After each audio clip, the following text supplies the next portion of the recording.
umlilo sigaka nawuphinde umbone kule gaka le manje sispenda imali zethu sihlupheka apha sihluphekela lo mnqondo wale nto tshisa zonke izigaka ezi asitshe zonke sishita zonke izigaka manje sigcina izinto apha ezisifisa kabuhlungu ezi zinto zisebenzela imizi yabo nabantwana bazo ezigaka ezi sitshe zonke ezirabishi uMandela wakhululeka kudala watyeba uMandela nabantwana bakhe ezigaka nazo ngozifuna utyebisa isithuthi sethu sisebenzisa thina how many years ezigaka zisebenzisa for nothing sehla senyuka siphelelwa zizihlangu siphelelwa ziimoto esasinazo ngenxa yezigaka tyeba zodwa great rubbish great nonsense zithi. Hello, everyone. Welcome to GNU according to CD, that is Government of National Unity. So it's becoming very clear why the ANC, which is the African National Congress, got itself 40% of the election results in 2024. I mean, this is our 30th anniversary of democracy. And so, as you guys mostly you know that the ANC has done everything in its best to bombard the history of South Africa and coming out as if they were the only ones that liberated South Africans from the chains of apartheid and what have you else. When in fact there was AZAPO, there was PAC, and all these other political parties within the country that were fighting for this country's liberation. And I think if you in our history books, I think our history books have been so distorted that when you speak to any ordinary South African, I can even challenge you right now. Interview about 5 people and ask them who liberated South Africa, and they're all going to tell you one thing: ANC, which is not true. It's only the older generation, like your Gen Xers, that actually know who did liberate the people of South Africa. But from the millennials, especially the Gen Zs, they really believe that it was the ANC simply because they were taught at school. It's in their history books that it was the ANC, which is very incorrect. However, though, the point is not this. The point is the video that I just showed you right now. This video is not the only video I've seen, and I've also seen, I think I did share with you that in my township where I come from, like hardcore ANC, you would have never ever touched ANC in my township. It's of over 400,000 people in KwaZulu Natal. And never did I ever think that my township would vote for any other political party like they did with MK Party, Mkhonto Wesizwe. I'm still shocked to this very day. And how many months ago did we go to elections? And how many people I was watching burning ANC t-shirts, calling ANC all kinds of derogatory names, and saying that they will never ever again. But then again, you ask yourself, do you even blame the people? No, you cannot blame people when you have ANC members. So during election times, whether it's local government elections or by elections or national government, or national elections, sorry, whether it's national elections, they come driving G Wagons, they come driving Mercedes Benzes, they come driving all these expensive cars wearing Rolexes and still have the audacity to go and campaign door to door wearing all of those things. And people are hungry. And then some years ago, I think it was the 2019 elections where we saw the deputy president. Was it the deputy president? I can't remember who it was, handing 200 Rand to this old lady. And then I was thinking to myself, what can you buy with 200 Rand? The insult that they were perpetrating on this poor woman and her grandchildren.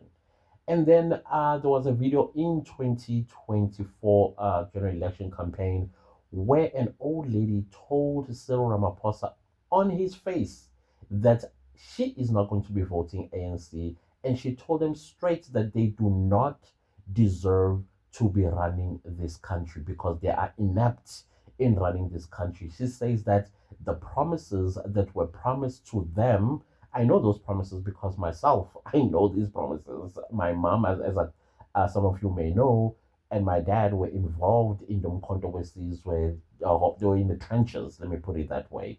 And in the township where I come from, my family was well known to be ANC and was targeted to be deleted by the other political party, which is a black political party. In fact, there were two major political party then, and so we had to flee to Swaziland. Basically, my mom fled my brother and I to Swaziland, where we stayed for 5 years while they were living this side in South Africa, continuing with the fight and all of that stuff.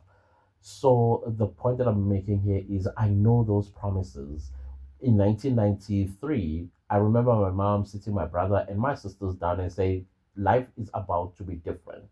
We are going to be liberated and life will be much, much better. You guys are going to have it all. That's what we were told. But before we were told that, we were going to be assigned things that we are going to do as educated children of the ANC in government. Like right now, these 2024 elections, this is supposed to be the second cycle of the children of the ANC running this country. And the president currently, if you guys have no idea what the plan was, so I'm just going to reveal a small, teensy, wincy little of the plan that was put in place. Currently, the first ANC Youth League president post 1994 is supposed to be the president of South Africa. In the 2019 election, it was supposed to be a woman who was supposed to be the president of South Africa. As a matter of fact, a woman supposed to be the president of South Africa as far back as 2014. And now it's supposed to be the first ANC Youth League president, and that should be Melusi Gigab. No, not Melusi Gigab. It's supposed to be Razmataz, who's supposed to be the president of this country up until 2029. And then from there, Melusi Gigaba takes over from there. Now you can tell currently that they are busy training what's his name, Ronald Lamula, because once you are a minister of international relations, that's a most senior position in government, and that person naturally supposed to be the one that is elected president of the ANC, therefore of the country. So now all these mess that has been happening in the ANC, having old people holding on to power, yet they're clueless about the current situation, and they're so out of touch about the plight that South Africans are experiencing in this country. Hence, you're seeing burning of T-shirts, people opening political parties, people joining other political parties.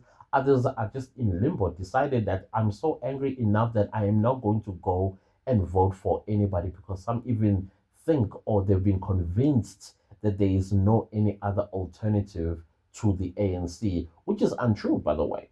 It's very much untrue, because I still believe that if you did not go vote, you are as good as a person that went and voted, meaning that you sat at home and you sent all those people that went to vote and asked them to go bring you a government.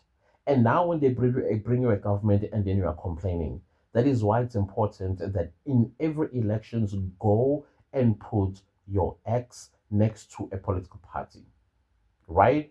Don't sit at home because you are sending people to go bring you the wrong government that you are going to complain about. So you are stuck with them for the next 5 years. So it is not surprising that you are seeing these sort of videos, and these people are justified in what they are doing. Because myself, as a child of the ANC, I've abandoned it. I was like, I am done with this, because all they do is lie to people. They're lining up their pockets with money that does not belong to them. And at the end of the day, who keeps suffering? It's the people on the ground, the people that we fought for and supposed to be continuing to fight for in terms of economic opportunities, whether that is entrepreneurship, jobs, or whatever the case might be. But no, the ANC has its head buried in the sand, and it's hoping for the best. I don't know what best it is that they are hoping for, and people are just aggravated.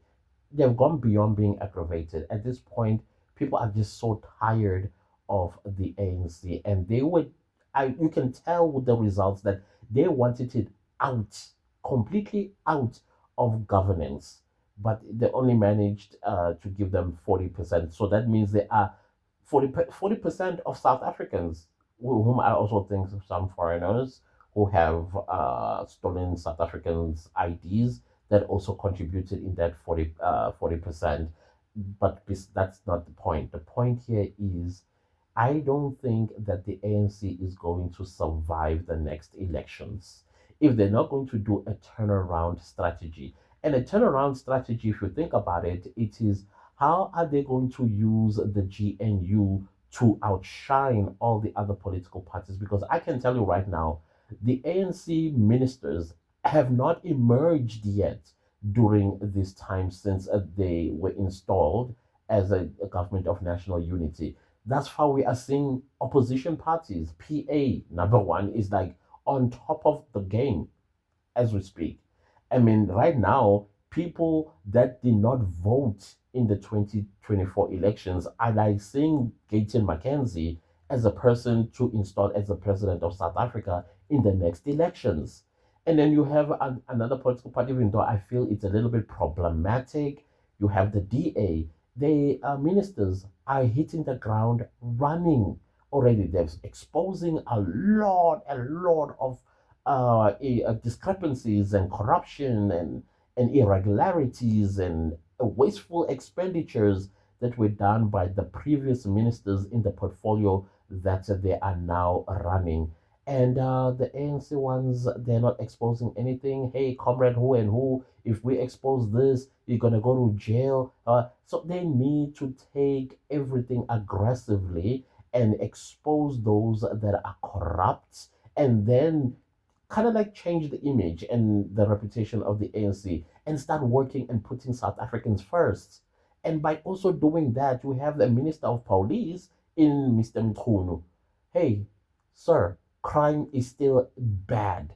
I know you just took this portfolio recently, but crime is still bad and is still perpetrated by illegal foreigners in this country. Hijacking as if they know that there's government of national unity and they don't understand it just yet. So they're thinking, let's hijack as much as we can so that when this tap is closed, we made all the money that we can make and then leave this South Africa.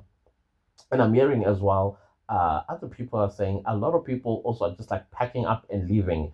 And I think those people that are packing up and leaving, they know that they are not in good standing with South Africa. And these people, unfortunately, they have South African IDs.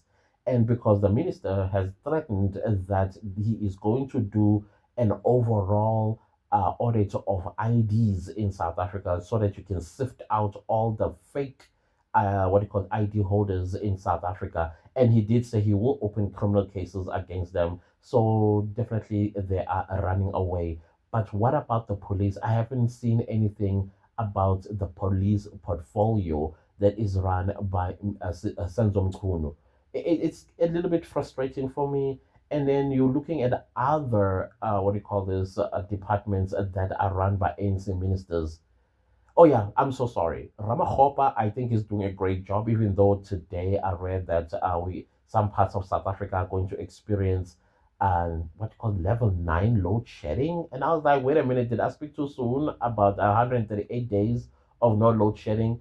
And then he comes and say there will be what do you call level 9? Is it stage? What do we call it now? Is it stage or levels? I forgot. A 9 of some parts of South Africa. And I thought we are definitely going to be one of those people that are going to experience some darkness.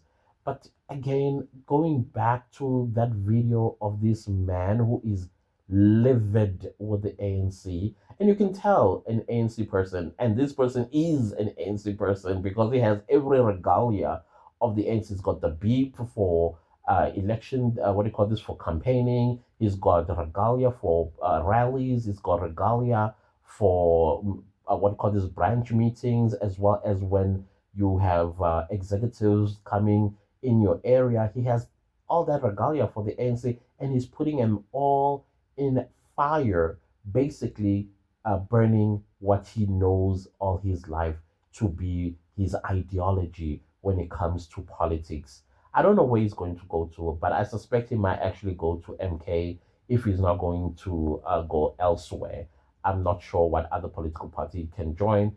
The EFF is falling apart. I mean, we did see as well the deputy president, Floyd Shivambu, saying goodbye, going and joining the MK party, which itself, by the way, they are on each other's throats. So it's going to get very interesting in the next 2 years in South African politics.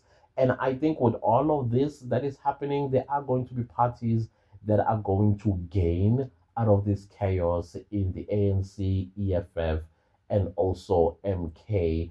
I think MK can still arrest the situation.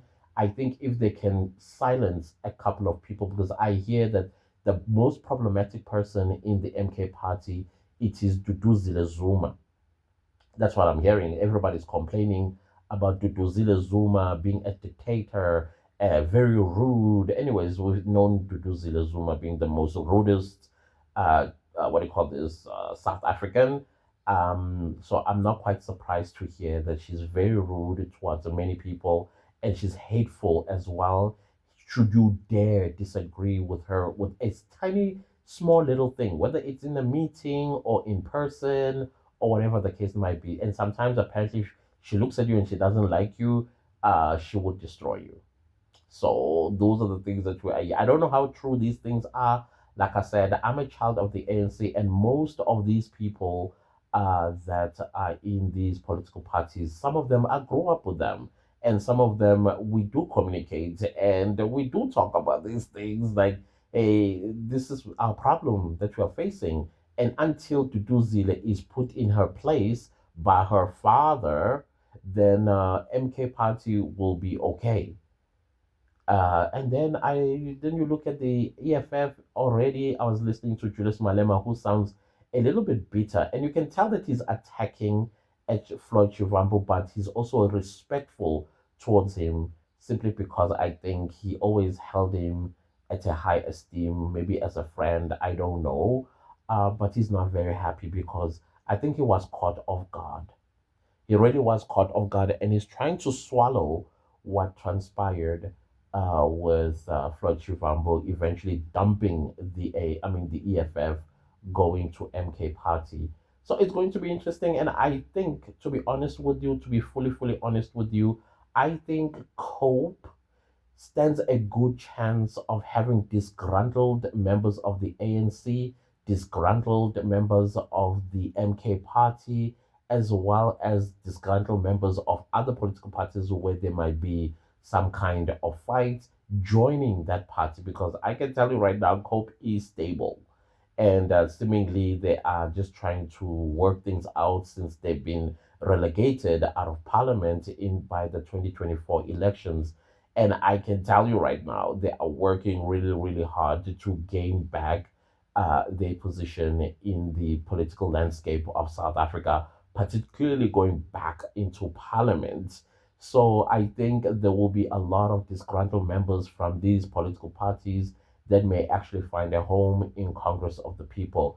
But I also hope that Congress of the People itself will have his house in order so that you cannot have people coming from other political parties because they're disgruntled come there and then a whole new fight begin again because the old members may feel like they're being sidelined and all these people coming from these other political parties are being held at high esteem, and then a whole new hullabaloo begins. But I don't think at this point that they are going to take any chances. I mean, I was looking at some few adverts that they were doing, inviting the public to come and join their highest decision making body to be incorporated, because some people who left the party, they left vacancies. And I also saw that they're also hiring people. If you are looking for a job, please go and look into the emails. You will see, I mean, email the website. They're hiring. So all of those stuff indicates that there's something good that is happening. Maybe they've finally learned that fighting each other is not a good thing. So I think they are going to benefit from this because COPE, if you look at it, It's not far off from the ANC. It's not far at all. So they might feel a little bit more comfortable going that direction. And I think they will take along a lot of their supporters. And I think eventually some South Africans themselves will be like, hey, COPE has never been problematic. They were just a problem with amongst themselves, but as a party, they have never been problematic to the people of South Africa. Anyways, I know I digressed, but the point is the ANC is bleeding and it will continue to bleed, I think. And it's going to be interesting to see in the local government elections how they are going to turn things around. I think they will still win wards. I still think they are going to win some, but metros, they must forget it. Because people that are living in the metros, you have a lot of Gen Zs, and Gen Zs don't take crap from anybody, especially from any political party. Look into Kenya. The Gen Zs are changing the trajectory. What on earth? But you get what I'm trying to say, of Kenya.